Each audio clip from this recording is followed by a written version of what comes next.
Cassandra Ward, DOC number 722472, your first class offender, obstruction of justice.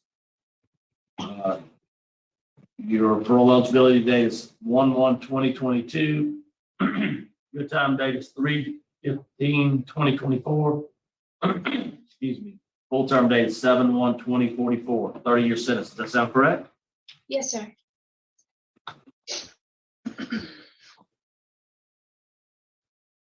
Hey, how old are you? I will be 30 on the 29th. And how many years have you been incarcerated? It'll be 8 years on July 3rd. Okay. And tell me, do you have a high school diploma, GED? I have a high school diploma. Where'd you graduate from? College Park High School in the Woodlands, Texas.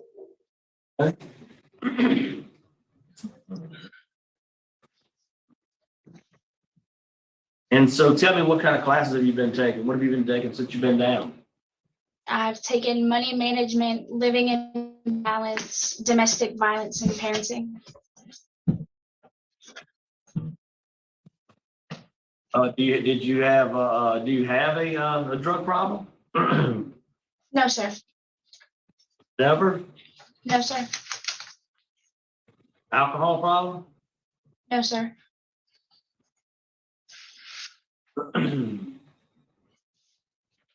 What's your plans if you would be released? Where are you gonna go? What you gonna do? I've been accepted into a Christian-based halfway house in West Monroe, and I just want to get a job and get my life together and be there for my kids. How many children do you have? 2. How old are they? One will be 10, and the other one is going to be 7 months old on the 12th. Okay, so tell me a little bit about the 7-month-old. You had that child was conceived while you were on transitional work.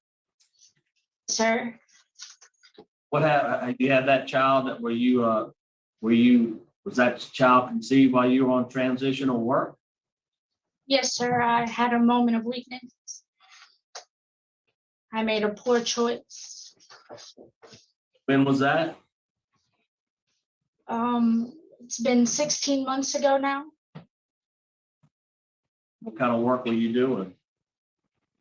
I was working at a food plant.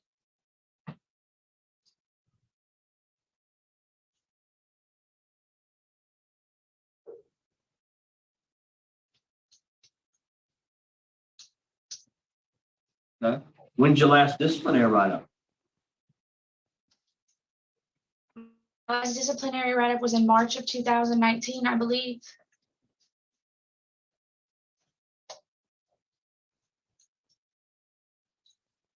And I have you down for one in 2021. Is that not correct? I was never given a copy of a disciplinary report in 2021. I was unaware of it.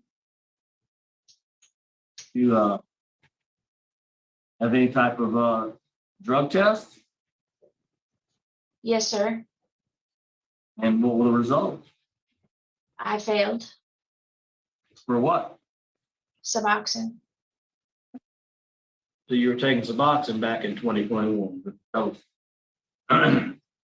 that It correct? was the very beginning of 2021, yes, sir. Right. And so I asked you if you had a drug problem. Is that not a drug problem? I don't have a problem. I just tried it one time, and that happened to be the one time I got caught. Oh, it happens sometimes. So what, pretty significant crime you've been convicted of here. What do you tell me about that?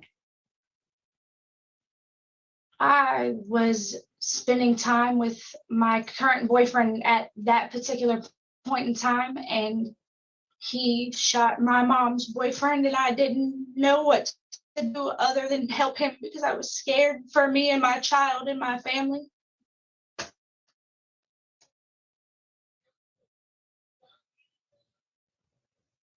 You didn't tell the police?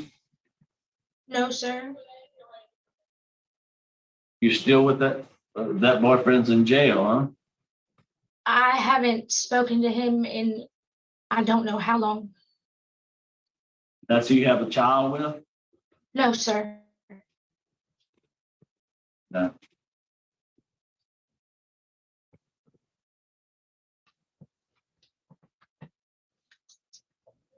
Okay, well, then look, it is concerning the fact that you got removed from transitional work, and in that instance, you also is concerning about the Suboxone. When I have that information, you have a lot of opposition, which we'll hear from some today.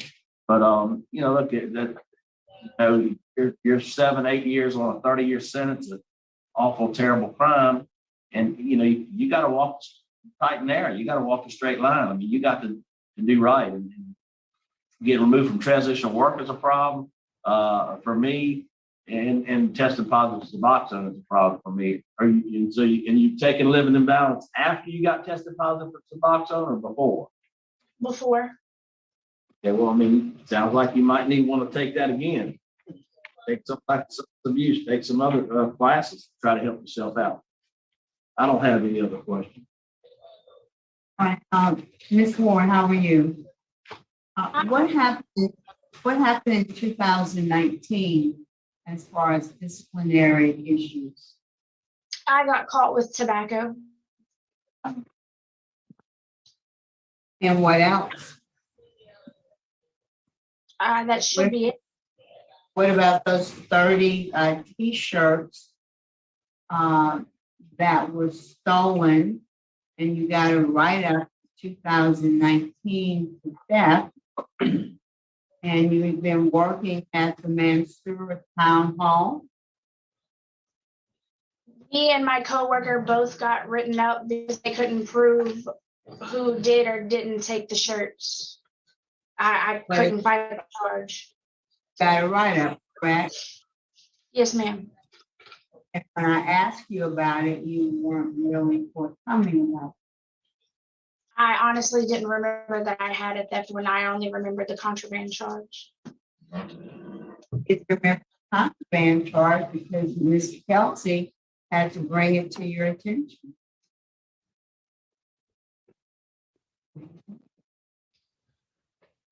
That's all I have. Thank you, Mr. Council. Does staff have any input there?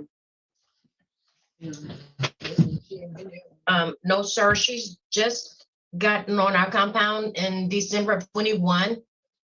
So not at this particular time. Okay, thank you. Okay, now we'll hear from Ms. Shaylee Stevens. Speak directly to the board, please. Hi, I'm Shaylee Stevens. James Stevens is my brother. Today, we're here to ask you to hold responsible the one that we hold responsible for his death.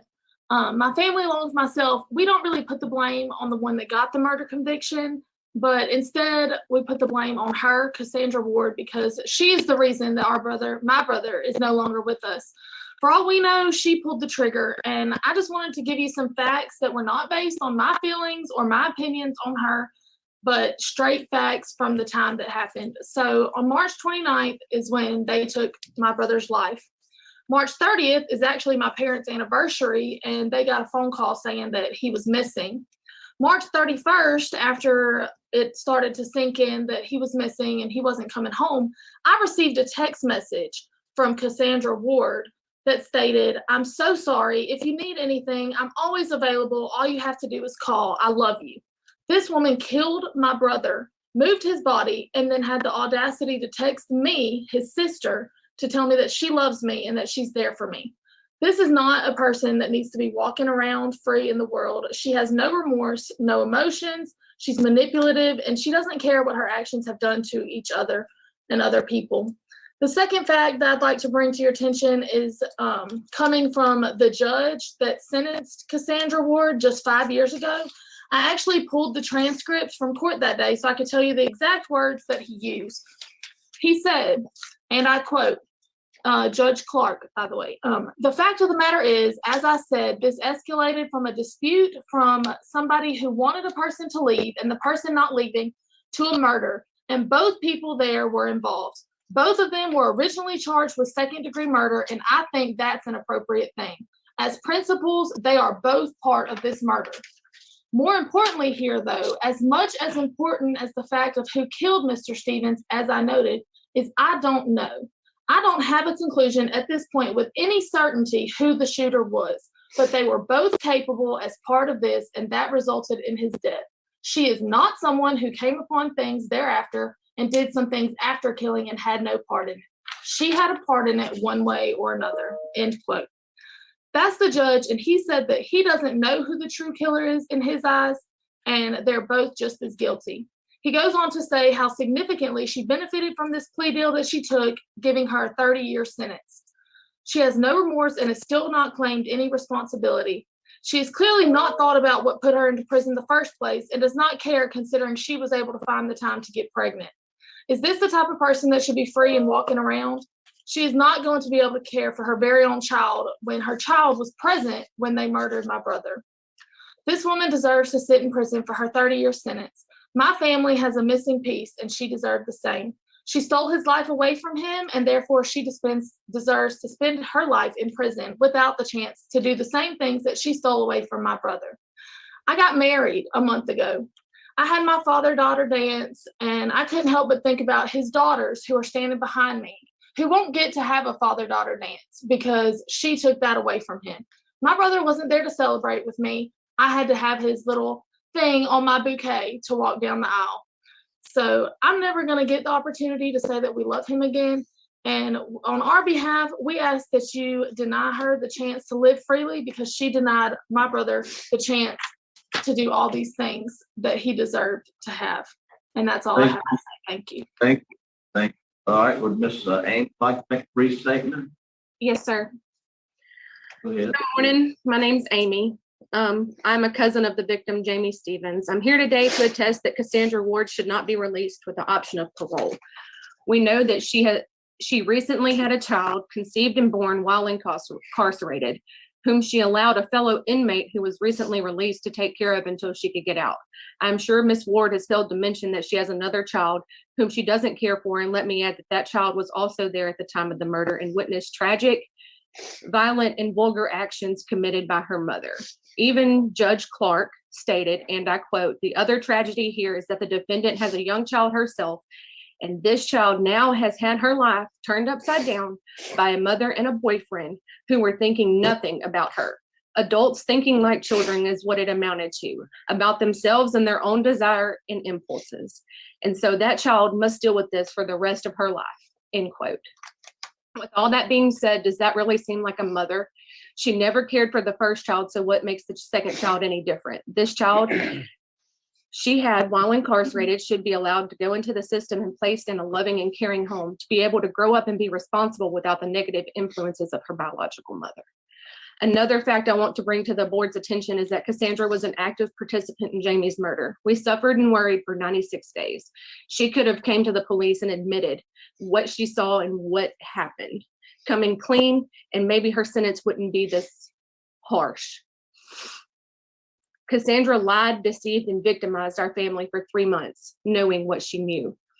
She let me add this, that Shaylee is Jamie's sister. While all this was going on the day after his murder was convicted, I'm going to bring up the same text that Shaylee did, stating that she was so sorry. If there was anything that she could do, I'm always available. All you have to do is call and I love you. Now, if that were true, if she really did care or love anyone in our family, she would have came clean from the get-go. Cassandra led us to believe that she cared about the welfare of our family, and she did not. I plead to this board to make and hold her accountable for part of Jamie's murder. Thank you. Right. Thank you very much. Now we're here for Mr. Ricky. Brief statement from Mr. Ricky. Yes, sir. I'm Richard Stevens, James's father. And this is still hard for me.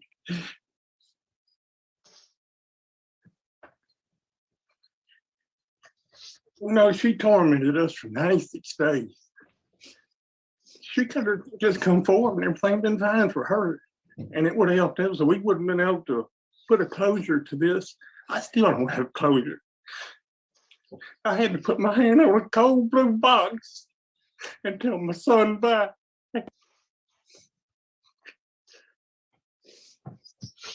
I just ask, please, keep her. Just keep her. She don't deserve to be out. That's all I got to say. Thank you. Thank you. So sorry. All right. Cassandra, would you like to make a statement on your behalf?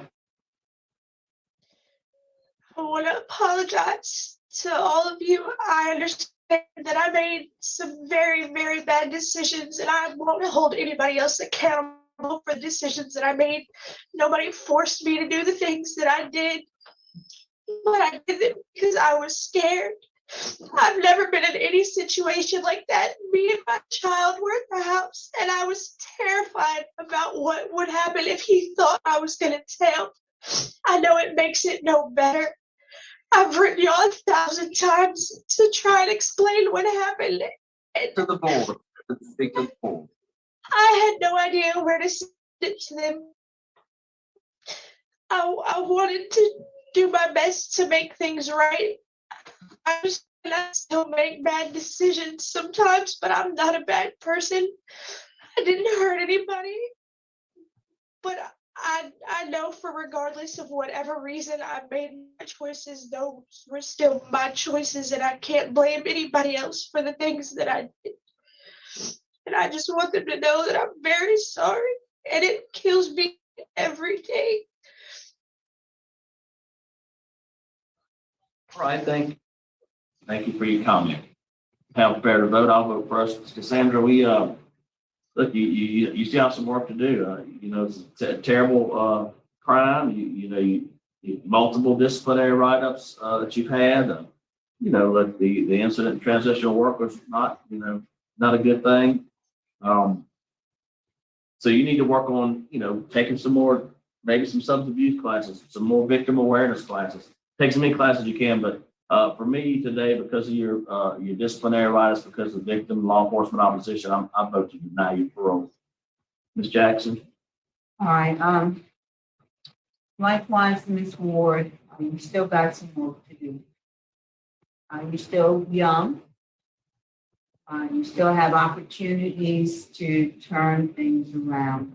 Today is not your day because of your poor institutional record, the strong opposition from the law enforcement community, the victim's family, the fact that you were removed from the transitional work program. I just think you need some more work. I'm going to encourage you to keep working on yourself. I'm a better person. But today my vote is going to be to deny. Good luck to you. Ms. Wise? First of all, to the family, I appreciate the courage and the fortitude that it took for you all to be here to participate in the process. My heart goes out to you. Young lady, you have a discharge date of 12/30 of 2024. That's just the way the sentence was structured, and you'll still be a young woman at that time. But what kind of human being you're going to be is what you need to start deciding. So today, my vote is the same, to deny for the reasons already been stated on the record. All right, 3 votes to deny your parole today. Your parole's been denied. Good luck to you. And we'll adjourn at LTCW 10:11. Thank you.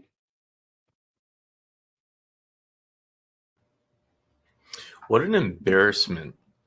What an embarrassment to the entire justice system, if you want to call it that, in Louisiana, to the Department of Corrections. Here is this she gets a 30-year sentence, yet she somehow has a good time date which takes place in less than a year from now,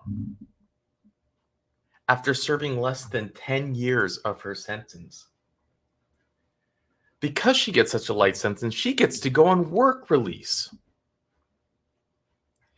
She, while on work release, gets pregnant. She has a baby.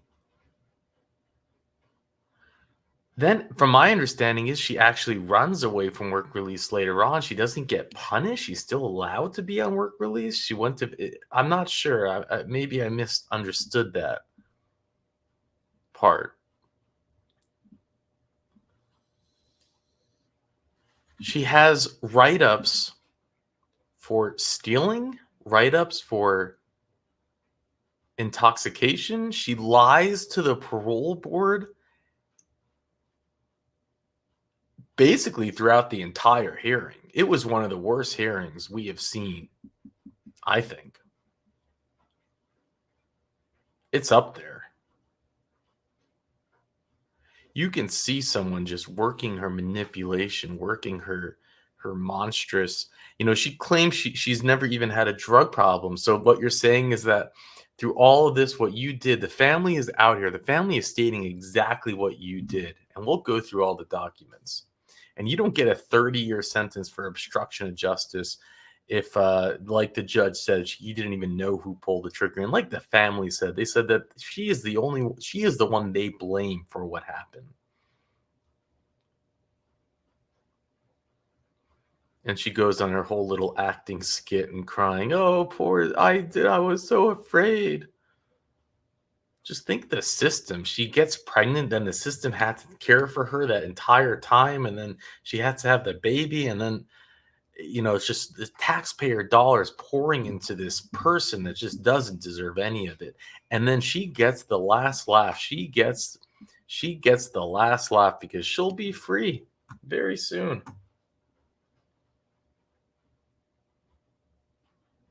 This hearing took place in April 2022. She only had like 2 years left to get out. And she's sitting there crying, "Woe is me." Do you notice no one showed up for her in support? Really says a lot about her character, huh? Like you needed anything else to be said about her character. There's a lot of information on this case. It was a devastating case. It starts with the press release where the sheriff's office said on July 3rd, 2014, they arrested Jose, age 24, Cassandra, age 22. The arrests are the results of a 3-month investigation into the disappearance of James. Now, the Vernon Parish Sheriff's Office, with assistance of the Class Kids Foundation search team, included cadaver dogs, located human remains in an area on Highway 1211. The remains are believed to be those of James. Jose has been arrested and charged with 1 count of second degree. Ayala was remains in Vernon Parish Jail. At the time of this release, Cassandra Ward has been arrested and charged with 1 count of second degree. So, from my understanding, it took 3 months till they found his body. Let's find out.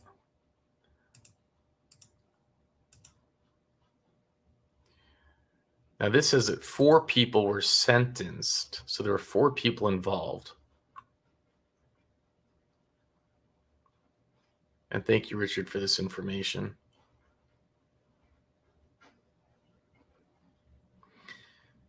Jose was sentenced to 40 years hard labor for manslaughter, 40 years hard labor for obstruction of justice, an additional 10 years for attempted aggravated escape. The sentences are to be run consecutively, which is, I mean, they threw the book at him. That's 40, 80, that would be 90-year sentence total, like straight. It's a life sentence. And they think, and the judge still doesn't know who pulled the trigger. So of course he got the brunt of it. Somehow she got away with she literally got away with murder. The sentences are to be served consecutively. Cassandra, 25, was sentenced to 30 years for obstruction of justice. And of course, see, someone says, wow, 30 years, it's great. But no, I mean, has a good time date after serving just 10. And she gets to work, and she gets to have a baby, and she gets to have everything taken care of for her, right? So not a bad 10 years, huh? Then Matthew was sentenced to 12 and a half years for obstruction of justice. And here you can see the difference, right? He probably helped get rid of the body or something, or we'll find out. And Robert got 5 years for accessory after the fact, and 7 years for possession. What?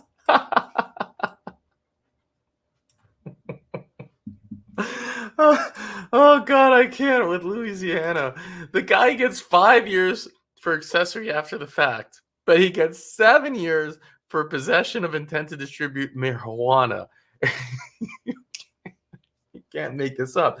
Louisiana, the legislation is written in a way that you can go and lie to the police, hide a body, do all that stuff, but you'll get 5 years. But you're gonna sell pot, 7 years. Oh, I love it. They're such nut jobs. The sentence will be served concurrently for a total of 7 years. So he gets a total of 7 years on the marijuana charge. Idiots. The state contends that in March 2014, James Stephen visited the home of Cassandra Ward looking for Ward's mother, who wasn't home at the time, said Assistant DA Ronald Seastrunk.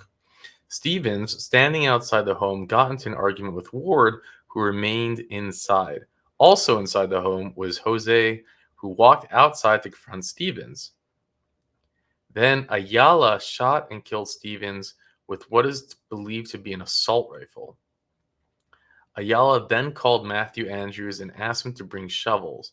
Andrews showed up with shovels, and he and Ayala and Ward took Stevens' body to a wooded area outside the new Leno and buried Stevens in a shallow grave.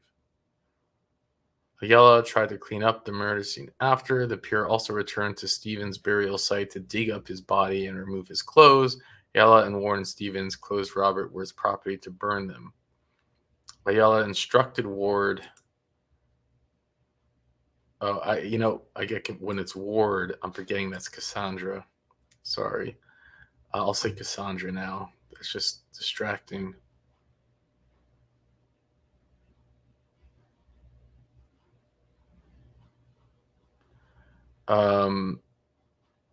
Okay, Ayala instructed Cassandra to get rid of the shovels used to bury Stevens, along with the rifle. Ward took shovels to Spring, Texas, where she hid them behind a restaurant dumpster. Authorities later found the shovels, but the gun hasn't been found.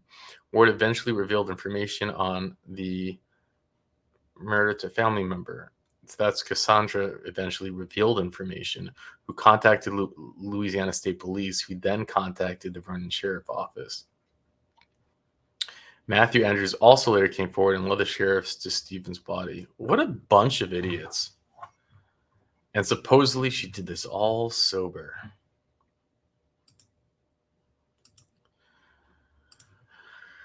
It was only the first time I got caught. Kelsey was like, oh yeah, that happens sometimes. I don't know if he was being sarcastic or not. I think he was being sarcastic. I still hate Kelsey's interview style for these things. He has no empathy for the victim statements. It's like, oh, okay, I'm sorry. It's like, come on, man. Is it that hard to show some empathy like Miss Wise did at the end? In what Judge Vernon B. Clark called a dispute-turned-murder, maximum sentence were handed down to 4 defendants involved in the 2014 shooting. Although a family says that they are pleased with the outcome, they also say it was tough to sit in court Thursday to relive the pain. I didn't want to be here. I didn't want to look at them, said Jamie.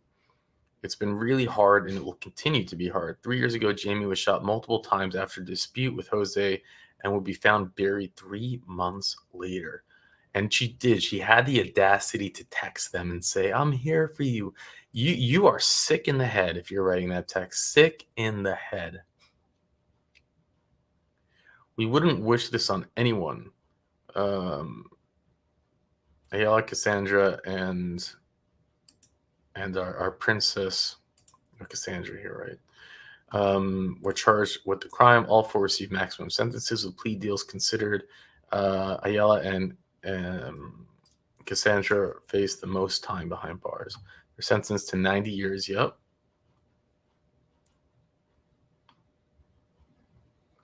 Attempted aggravated escape. I wonder what that was, what he did. Ward was with Cassandra the night of Jamie's. Although both were initially charged with second degree, the 2 pleaded guilty to lesser charges. She'll serve 30 years. No, she won't. She'll serve 10. and would claim that Ward shot Jamie in a letter presented to Judge. Oh, look at this. In the end, Ayala would claim that Cassandra is the one who shot Jamie in a letter presented to the judge the morning of the sentencing. Since her arrest, she maintained that Ayala shot him while she was in another room with her child. And there it is. I mean, look, you don't know because it's like you're taking one guy's word for another, but I believe it. I believe it. I do. If the family believes it, I believe it. That's for sure. Matthew Andrews was sentenced to 12.5 years for the same charge. Robert was given 5 years. To think, imagine if she actually is the one that pulled the trigger and she is sitting here.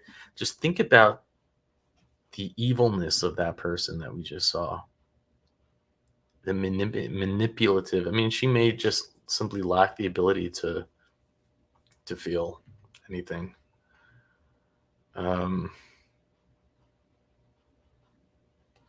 They deserve what they're going to get, and I'm thankful, said Jamie's younger sister.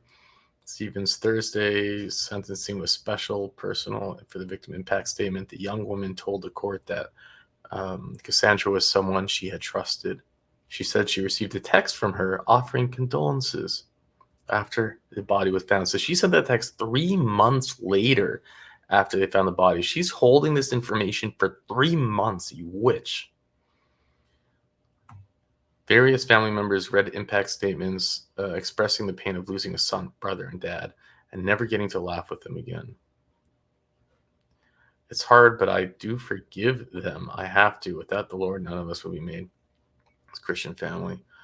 I can never forgive, frankly. For Jamie's family, justice has been served. Now their focus is on Jamie's 2 daughters, robbed of their Superman, who will grow up without a father. And the insult to injury that she then goes out and has a kid while locked up. How do you not get additional time for that? You know? We're just doing our best to love them and support them. Ayala's defense objected to the sentence being excessive. We'll have 30 days to file a motion.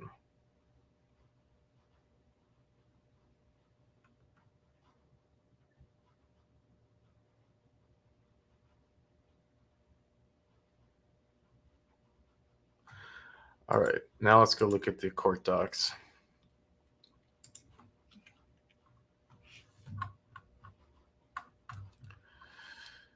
Defendant Jose III appeals the sentence imposed following guilty pleas of offensive manslaughter and obstruction of justice entered pursuant to the plea agreement.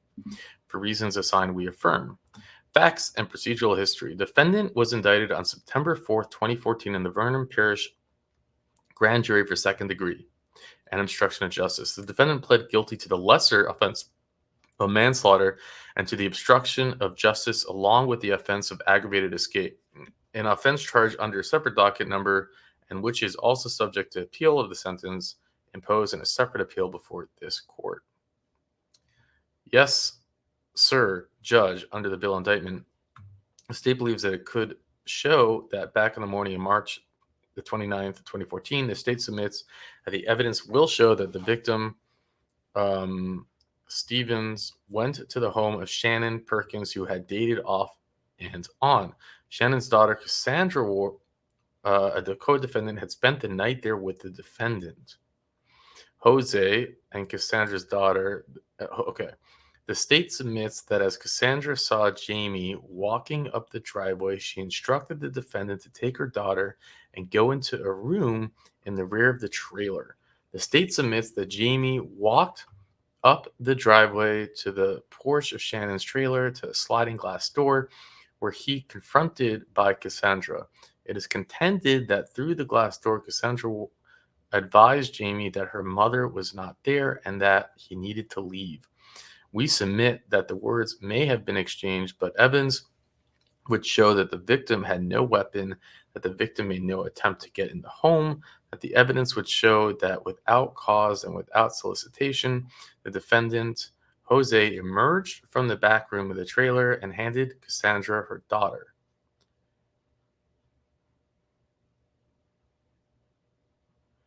And urgently down the hall to rear door opens onto the back porch. The state submits that a room rented by the defendant at the end of the hall contains what the state contends was an SKS rifle, which the defendant grabbed prior to going onto the porch. The state submits the defendant intentionally confronted Jamie, although Jamie had not confronted the defendant in any manner. Jamie had not attempted to get into the home, and the defendant was safely locked inside the home. Yet the defendant intentionally exited onto the porch and confronted Jamie while armed with a firearm. The state submits that the co-defendant, Cassandra, heard the defendant fire what she believed, Judge, was a warning shot and sees the victim turn from the sliding glass door towards the rear side door and telling the defendant, "I'm not afraid of you." Then she hears 4 or 5 rapid shots. The evidence would show that the defendant re-enters the trailer requesting a blanket to cover the victim's body. Where the co-defendant gives the defendant a blanket, thereafter Cassandra hears the defendant make a phone call to another co-defendant.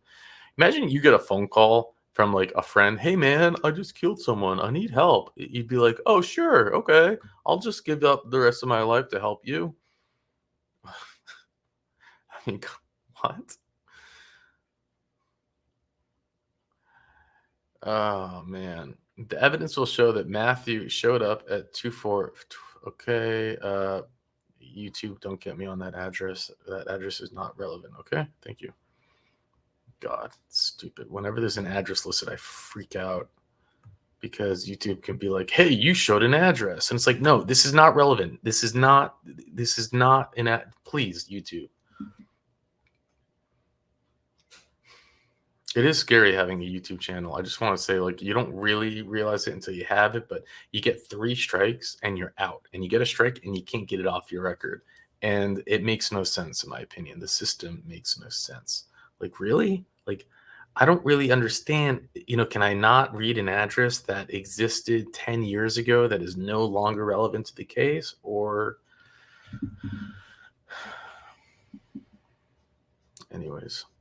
It was further contended by the state that within the week after Jamie's murder, that the defendant revisited Jamie's body. The site where they had buried him, the defendant dug his body up, removed his clothes, his shoes, his socks, his pants, his underwear, his shirt, took those items, traveled to the home of another co-defendant, Robert Worth, and as Robert Worth, Cassandra watched burn Jamie's clothes, burn their clothes for the purpose of destroying evidence. It is further contended by the state that the defendant instructed the co-defendant, Cassandra, to dispose of the weapon. What's amazing to me is how they seem to have gotten away with it for 3 months. That's actually surprising until they found I mean, I'm sure the police knew who it was, but wanted to wait till they had a body type of thing. But discarded behind a dumpster behind the place known as Rudy's Barbecue, over Spring, Texas. The gun was given to an unknown individual. Those arrangements have been set up by the defendant. The digging implement were later recovered by the sheriff's office here in Vernon Parish.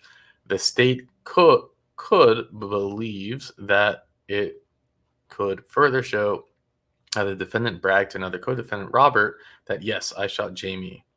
It was the sloppiest murder I have ever done. Okay, that's interesting. Ever done, huh? The state would submit the factual recitation along with all of the answers to discover the entire suit file of evidence in support of the charge's second-degree charge of obstruction of justice. On June 29, 2017, the district court reviewed a pre-sentence investigation, reviewed letters, and heard from eyewitnesses before sentencing the defendant to 40 years each of manslaughter and obstruction of justice. The sentences were ordered to run consecutively. And then he basically states here why he's appealing. It's excessive.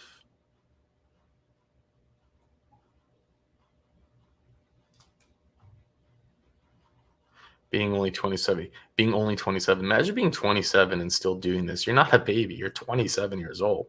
His military service, primarily as a military, he was an MP. He was a military police officer.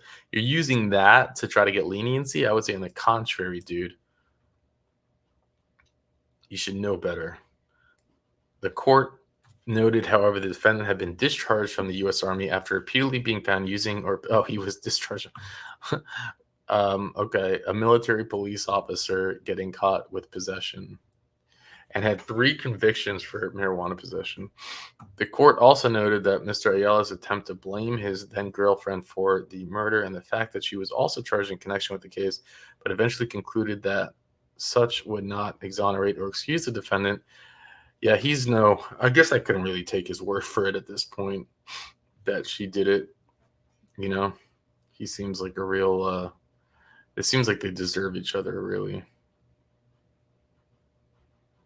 But they're saying even if his version were true, finally, yet significantly, the court considered the lack of remorse shown by the defendant.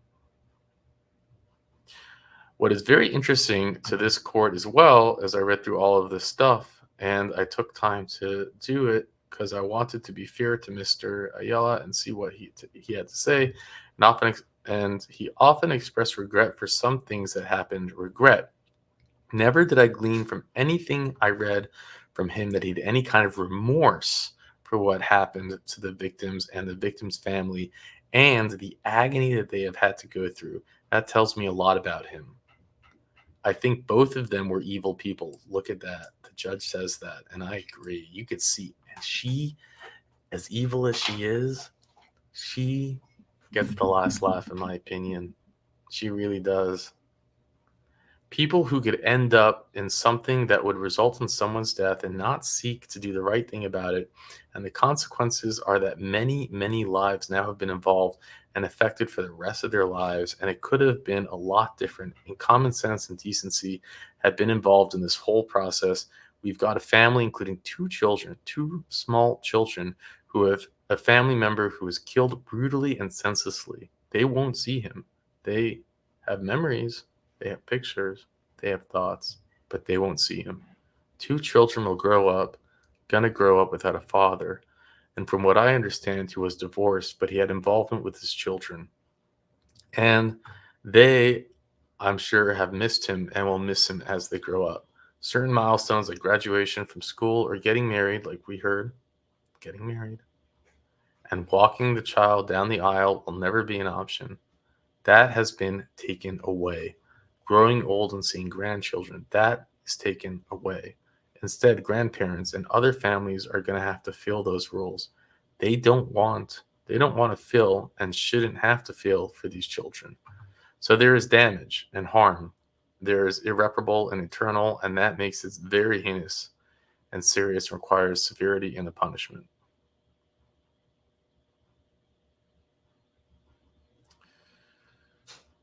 I agree, Judge.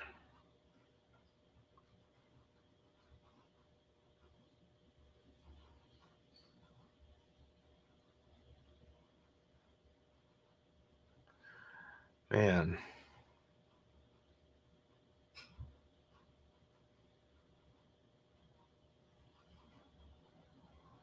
Here's something interesting.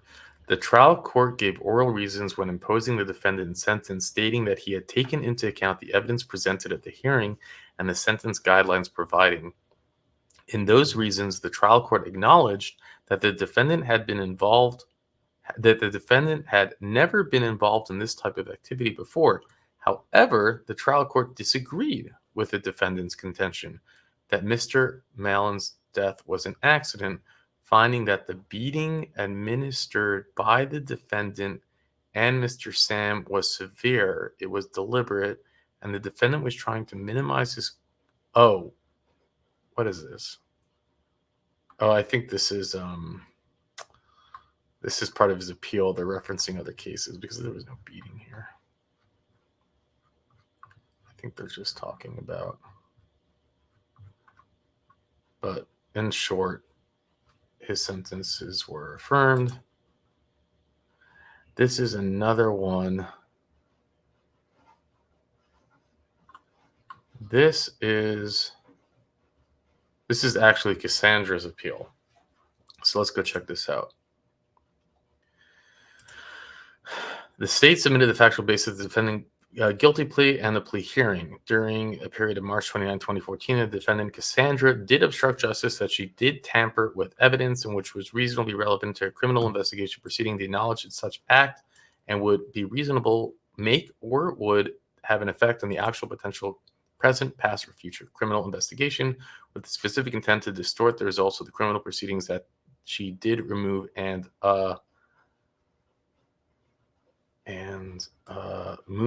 did remove evidence the second-degree murder of James Stevens. In particular, the state would contend that the defendant was presented when the victim arrived at that location, Mr. James Stevens, and was killed by an individual co-defendant named Jose.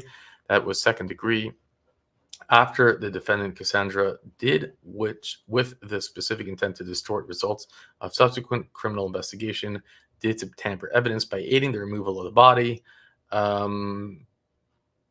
Thereafter, she did return to the house. I guess it's okay. There's no city or, it's just an address. It doesn't state anything else. The murder scene located here in the parish, and did not proceed to clean evidence of the murder by using and did proceed to clean evidence of the murder by using bleach. Who, is this always something? It's like, who has patience to commit murder, and then you gotta spend all that time cleaning up, and you gotta spend all that time like hiding the body and burning stuff and using bleach? It's like, really, who has time for that?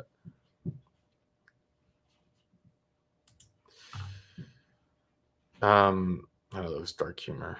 The porch by using bleach to clean, ultimately having bleach make contact with her shoes, and subsequently the state recovered those said shoes from Miss Ward.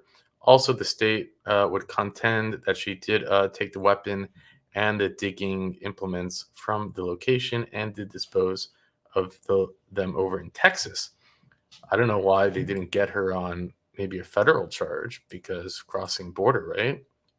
They could have done that, but whatever. The state would also contend that at some point thereafter, March 29th, that she did return to the body of Mr. Stevens located out at 1211, and did at some point, along with the co-defendant, tamper with the body.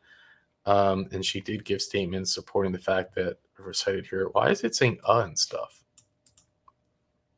Like, are they actually doing it per exactly what they said?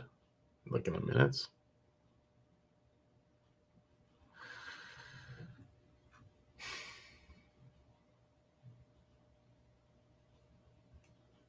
It's interesting. I don't think she testified against him in court. You would have thought that she did. But, I mean, if she did, it didn't mention it. But here it is. I mean, that's pretty much it. I think that she got away with it. She really did. She got away with it. And it's nauseating. It's disturbing that she's made a mockery of the system from day one. She may have been the one to pull the trigger, but she gets locked up. She gets to do work release, which is just mind-boggling to me. While she's at work release, she gets pregnant, has a baby in the system, stealing, caught on drugs. I mean, like, you can't have a worse record. And then she put the family through that parole hearing when she was going to get out anyways in 2 years. Unreal, but not shocking. It's the system is the scariest part is that she will be walking free someday, and you'd better watch out. That's my opinion. With that, I'll let you go.